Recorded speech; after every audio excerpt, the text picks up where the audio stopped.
Afternoon. Will, are you on? Yes, I'm here. All right, we're going to start off with you, sir. All right, thank you. Mike? Hey, LeBron, Mike Trudell back in LA. Just wondering what stood out the most to you when you went through the film last night? Our turnovers. Our turnovers really killed us. We understand that we can't turn the ball over versus this team. And we also had some breakdowns defensively throughout the course of the game that we're not accustomed to having. So those will be cleaned up in Game 4. Tanya? LeBron, you guys have responded pretty well after losses in the playoffs so far. I'm wondering if there's a common theme between those different times, and are you seeing that same kind of mentality now? We're able to, to take a loss and understand why we lost, understand things that we should have done better, and things that we can apply to the next game to be better. And we're right back at that moment once again with the opportunity to be better than we were in the game before. So look forward to the opportunity tomorrow night. Hey, LeBron, kind of along those lines, specifically with Anthony, when he's had off nights or what have you, he's always responded in a really big way. And he's talked about you always kind of knowing how to approach him after a night he struggled. What's your approach been with him today, and what do you expect from him tomorrow? I expect him to be 80. And I'm looking forward to getting out on the floor with him once again tomorrow night. Alicia, you guys can go ahead. All right, Dave?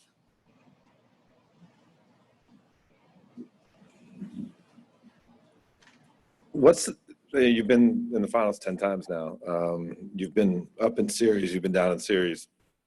What's it like to process the time off in between games coming off a loss? It's pretty much the same coming off a win for me.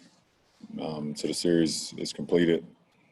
I kind of stay on edge, stay locked in on the job at hand. And obviously no one wants to ever lose. You hate that feeling, especially when you know you didn't play your best. And I definitely wasn't at my best last night from an individual standpoint. So I take that responsibility, and I take that with a lot of passion and understanding of how I can be much better, in the following game. But, throughout the postseason, I stay even keeled. As I've grown in this game and I've grown over the years, I kind of stay even keeled and understanding that, there's always another opportunity to get better. And we have that opportunity today and also tomorrow night in the game. Kyle? I have an off-court question. When you think of all you have going on, you're wearing a More Than a Vote shirt right now. In terms of trying to influence change, thinking back 8 years ago when you wore those hoodies as a statement about Trayvon Martin, what are the biggest things you've learned about impacting change off the court? And is there advice you, in this moment now, would have given yourself 8 years ago when you kind of started this journey? That you can't get caught up in what everybody else think, because everyone's not going to always agree with your movement. Everyone's not going to agree with your words. Everyone's not going to agree with your passion. Everyone's not going to always agree with why you're doing it and things of that nature. But if you're true to it and it hits home and it hits the heart, then it shouldn't matter. And it doesn't, because you have the knowledge, you have the passion, you have the support to be able to shed light on situations that you feel are either unjust or wrong. And there's a thing called common sense, and the difference between right and wrong is something I've always grew up on. My mother always, told me, being able to understand the difference between right and wrong and noticing it and being able to, have that feeling. So, to sit back and think 8 years ago when we sat in Detroit in the ballroom, as a part of the Miami Heat team, and we all decided to put our hoodies on in a reflection and a remembrance of Trayvon Martin and that tragic incident. We knew that it was going to be uncomfortable to a lot of people, but we didn't care because we understood how much it hit home for us and a lot of our guys having sons of their own, and could imagine if our kid was to leave home and not return. So I think that's what it boils down to. Last three questions here. Gary? LeBron, in terms of talking to opponents on the floor, are you a guy who just responds to trash talk? Do you initiate it? And as your status has moved up in the league, has it changed? Have different players said different things, or do they not want to talk to you because they don't want to get you going? How does that kind of equation go? No, I've always been a guy who kind of let his game do the talking. But when guys get to talking, I can do that as well. But I've always tried to let my game do the talking. Some guys are, like to talk their way through the basketball game. I think it helps them out personally. There's always communication going on the floor. For me personally, as long as I don't get disrespectful, I'm fine with it. But I've never really started up a trash talking dialogue. That's just not me. I believe, the way I play the game is enough trash talking in itself. Dan? LeBron, from just like a strategy standpoint, Bam is a type of big who is obviously a really great playmaker, but he doesn't space the floor so much with his shooting. The guys that Miami's played at the position now, Myers and Olynyk, both do. How different does that force you guys to be defensively? You talked probably about watching those defensive breakdowns last night. I imagine spacing had something to do with a couple of them. I think it all boils down to no matter who's in the lineup for those guys, they're a great team.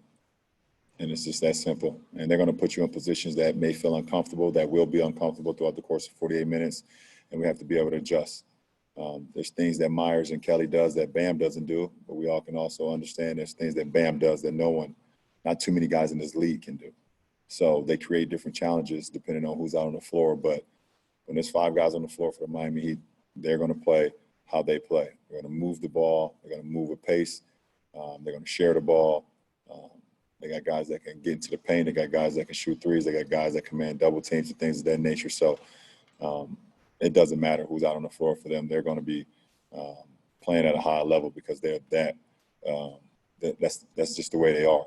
And they're extremely well coached from top to bottom.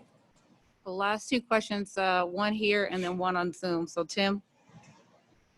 Bron, you've always prided yourself on playing the right way. But you still have those moments like the fourth quarter against Denver in the closeout game where you're like, this is going to end now, and you go to that place. Jimmy parallels you in that regard, in that he doesn't want to have the ball in his hands every possession. He wants to get other guys involved. And then you saw last night what he ends up doing. Are you in that space yet where you think you might have to go that tack to close this thing out and go to that fourth quarter Bron against Denver mode like we've seen so many times from you in the past, or are you not there yet?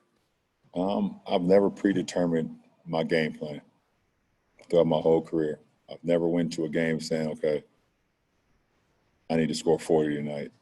I need to dominate in the scoring facets, things of that nature. I need to make big shots. I've never predetermined my game throughout my whole life. I've never done that. The one thing I've always been prepared. And if you're prepared, then whatever the game, however the course happened, you're able to make adjustments throughout the game. You're able to impact the game because you're prepared and you've put in the work. It's just that simple for me. I think anytime I've ever, thought about, okay, I'm gonna go out and try to do this, then it doesn't happen that way. The game has too many things that can happen throughout the course of the game and throughout the course of a quarter, or possessions here and possessions there, where you could try to plan for it, but audibles happen in the football sense. So the best thing I can tell you is that I'm always prepared, and I know that I've put in the work. So I trust that. Will, your last question on Zoom, please. Right. Yeah. Last one from me, Mark Stein. Hey, LeBron, I was just curious. Early in the pandemic, you mentioned that your body was kind of in shock, that you were rounding towards third base for the playoffs, and then you had to stop. all these months later, how would you say your body has responded to all that? I'm in great shape. I bounced back extremely well in between games, and I could play right now if we had to play right now at a high level.